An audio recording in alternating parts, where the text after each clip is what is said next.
Hello, sir. How are you? I'm great. Nice to meet Good to see you. Come on in. Thank you so much.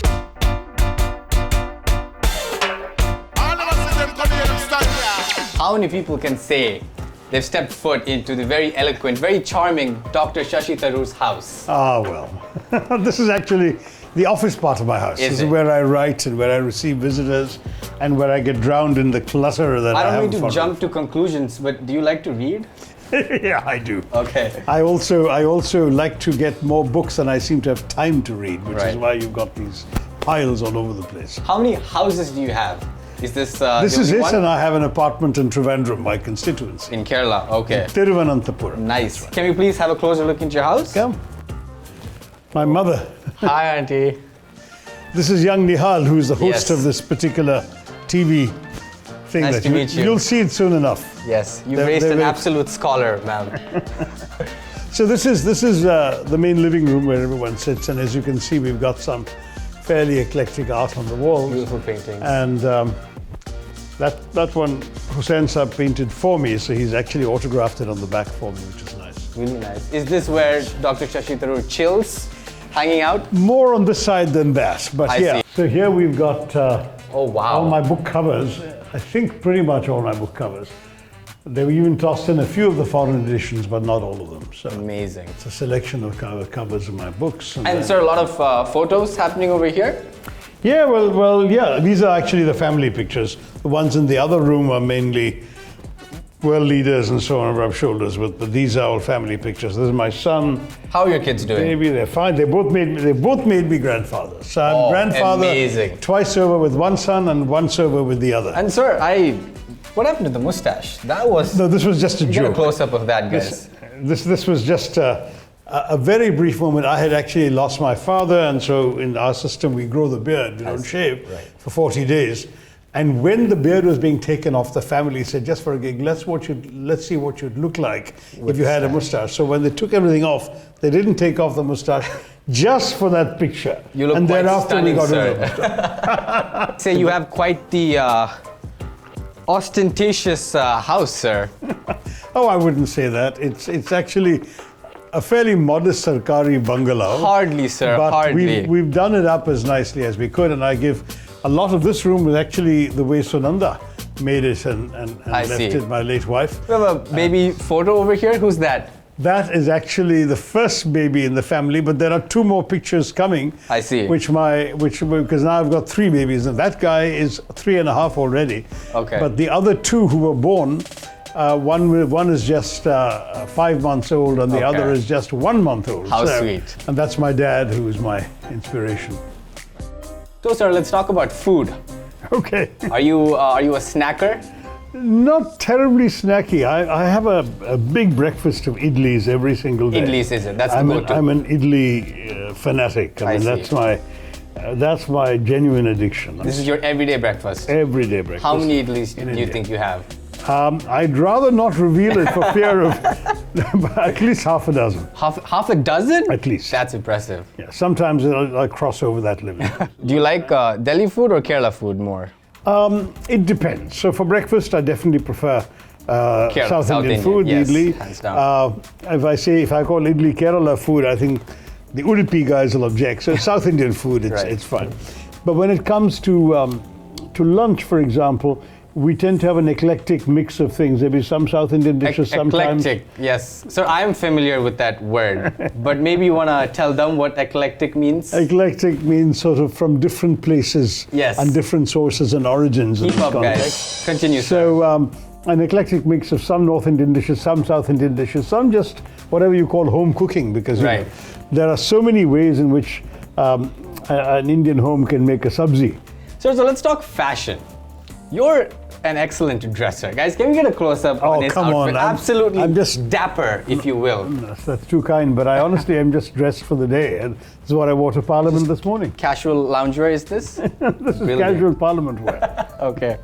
So this is your cue to maybe say something about my attire? Yeah, I mean, you're obviously looking very relaxed as far as I can tell. But no doubt this is what passes for elegant in the 20s. Definitely, yes. Yeah. Thank you. There's your coffee.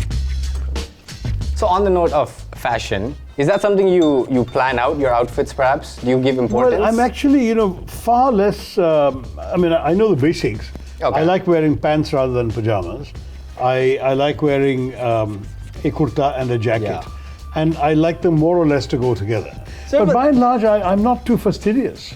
Okay. Yes, fastidious. I also know that word. Good for you, Neil. Sir, obviously the Kerala genes. You're very humble with this answer. I'd like to remind you of this photo.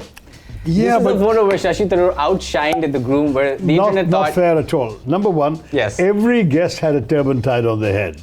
So I didn't come with the turban. The garland, though. The garland was given to me by the host family. Okay. It so happened that this picture, needless to say, was absolute, fodder for the trolls. And that's why it happened, yeah. You have a famous hair flip that you do? That's true. I haven't done it. But then you're not of the right gender, so... But still, why don't you, for the camera, hit us with Okay. Oh, wow, brilliant. Put that in slow motion, guys. Brilliant. But you have an indoor gym? Yeah. So I have Can we have a look? Yeah, sure. It's very rudimentary, but I can show it. It used to be the garage of the house. I see. Which... And I love how there's a photo of yourself just right in front of you while you're doing your jogs. I have to blame my dear late wife for this. All the stuff that went on the wall, she did. I see. And there's some things we took off. There were a couple more paintings like that. And my sisters came and they said, let's have some other art. And but I never look in that direction, so I'm not sure that counts. Sir, I feel like there's this unspoken rule that politicians have to be sort of serious. What are your thoughts on that? So every time I try and crack a joke in public, it usually rebounds on me with a thousand silence. Trolls. So trolls. It's safer to be serious. But you've done stand-up recently. How was that? That was a risk, but I did it at a safe time when the votes had already been cast and before they'd been counted. So it was during that lull between the voting and the results. I saw you use a lot of Gen Z lingo in that, which is impressive, sir. Which brings us to our next segment called OK Boomer, where I quiz our guests on some of the Gen Z lingo. And I think you might feel confident, but I'm bringing the heat. I don't think I'll be confident at all because really? I'm not surrounded by Gen Z people. Right. So we'll try. I'm going to quiz you on a few words. Try to guess what it means, what you think it means. The phrase is, let's get this bread. I guess let's get the substance of something, right? Almost. Almost. It means, let's make money. Oh, that's a very old-fashioned meaning of bread. Yes. Oh, I thought you had some new 21st century meaning. Yeah, but the way we say it, so it's like if making your bread means making money. Yes. Like 70 years ago, 80 years ago. So it's trending again. Oh, let's gosh. Get this bread. Okay, I should have gone for the safe meaning. Okay, now. Stop the cap. Stop the cap? Cap, yes. Stop the cap? Stop the cap. What do you think? No clue now. No guesses? Well, I mean, it's like saying stop the crap, I suppose. No. So stop the cap means stop lying. Ah, so why is it a cap? It was from a song. Okay. And then it just built on. So it's like stop the cap when you're lying. Okay. Yeah. Okay. Well, that's something one can use with politicians a lot. What about drip? Drip, normally in the vocabulary that I know is a bore, somebody who's not a terribly interesting guy, who's sort of saying things, whining, not terribly fun to be around. Wow. Sir, you've got all three wrong. Oh, wow. Yeah, I wish I had a gift hamper just so I could not give it to you. So what was the drip? Drip is fashion. I like his drip. He's really well dressed. Oh boy, okay. Yeah. Exactly the opposite. Yeah. So in the era in which I grew up, you say somebody's a drip, it is not a compliment. Not a compliment, No. Okay. Well, here if you say, I like your drip, it's like, I like your style, I like your demeanor, I like what you're wearing. That's what it means. Okay. Yeah. So the next one is salty. Salty. Yes. I feel like you'll get this. Salty must be somebody who's sharp-tongued. So. And we are 4 for 4, ladies and gentlemen. It's a disaster over here. Salty means someone's being bitter. You're being salty. We can say 75% of Twitter is salty. Okay, bitter. Yeah, yeah, bitter. They're really salty. Or petty. We could say petty. Okay. Yeah, okay. So Shashi Tharoor has gotten 0 right. We're just going to end the... My Gen Z education is... There it is. So, sir, you go viral on Twitter from time to time. Yeah, but not by using Gen Z lingo. No, but you don't. How do your kids react to that? Well, look, it depends on what I've gone viral for. I mean, I think sometimes they'll squirm in embarrassment, and There he goes again. sometimes they'll bury their heads in their hands, and sometimes they'll actually applaud. So it depends on what it is for. I see. I mean, touch wood, it happens a lot. So none of these emotions last very long because, True. Today they might be squirming in embarrassment, and tomorrow they might have On to the something to next be happy thing. about. Yeah. So for our next segment, I want to show you some of your older photos. Uh-oh. Please give the viewers some further context into what was happening. So that's me in Geneva with my twins. I would have been barely 30, maybe even 29. Also well dressed even back then. Oh yeah, Yes. This is obviously, I'd either come back from work or it's the middle of a work day and I'd come for lunch or whatever. And my twins, probably was lunchtime because there's a bit of light outside. It got dark fairly early in Switzerland. And my twins were my utter joy and delight. In many ways they still are, but there they are in my arms. Okay. Found this oldie. Ah, that's Antony and Cleopatra. It's in Stevens College, 1974. Wow. And that's Mira Nair as Cleopatra. Okay. She really was very promising actress, but she chose to go behind the camera instead as a director. I see. I don't know what a big talent was lost to the world of acting, but... Were you we into had plays? Theatre? Yeah, I did a lot of theatre in school in Bombay, Campion School, Bombay, where I managed to win the Best Actor award of what was called the Interclass Dramatics. Wow. And then after all this, I went off to the UN in Geneva, and I actually did a play in my very first few months of the UN for the Geneva Amateur Dramatic Society. Okay. But discovered that my colour was an insuperable handicap to getting good parts. I see. So that was life. So having done one play, in fact, I can tell you, was Barefoot in the Park. And I thought I was ideal for the romantic lead. I was in my 20s and not don't bad doubt looking. it. And I got cast as the dirty old man with a beard and makeup because the dirty old man could be from exotic nationality. Yes. But the hero had to be white. Tragic, And right. then I realized that's the end of my theatrical. Theatrical, okay. And now this one. This is a beautiful photo.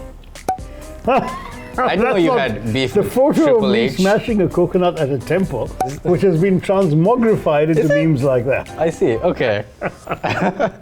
But do you see your memes go viral around on your own? Sometimes, yeah. This one, of course, was impossible to not notice because everyone. That's the other thing, with WhatsApp. If something happens about you involving you, memes of things you've never really said but they claim Yeah. you did, or jokes attributed to you or about you, there'll be at least a dozen friends who will send it to you on WhatsApp. Yeah. So you simply can't escape these blessed things. They're there. And one thing I just can't get my eyes off. So you have a pendant on you. What exactly is that? Not a pendant, it's an air purifier. Ah, yes, It's of supposed to be a negative ionizer, and the claim was, in fact, it was a gift from a well-meaning friend who thought it'll protect me from viruses, including the COVID virus. I still caught COVID, but maybe it's protected me from lesser viruses, what do I know? But all I do know is that in theory, negative ions in the air around you are good and give you pure air to breathe. Okay. I will be taking my leave, sir. I've had so much fun talking to you. It's been a pleasure receiving you here. Yes. Thank you, sir. Good to see you. Thanks. So are you sort of a Marinadan Malayali? Did you grow up outside Kerala your whole life? Oh, നമുക്ക് കുറച്ച് മലയാളത്തിൽ സംസാരിച്ചാലോ? Oh, very good. Yes. Oh, Malayalam version ചെയ്തോളൂ ഇതിന്റെ. മലയാളത്തിൽ സംസാരിക്കാം. Views കിട്ടോ?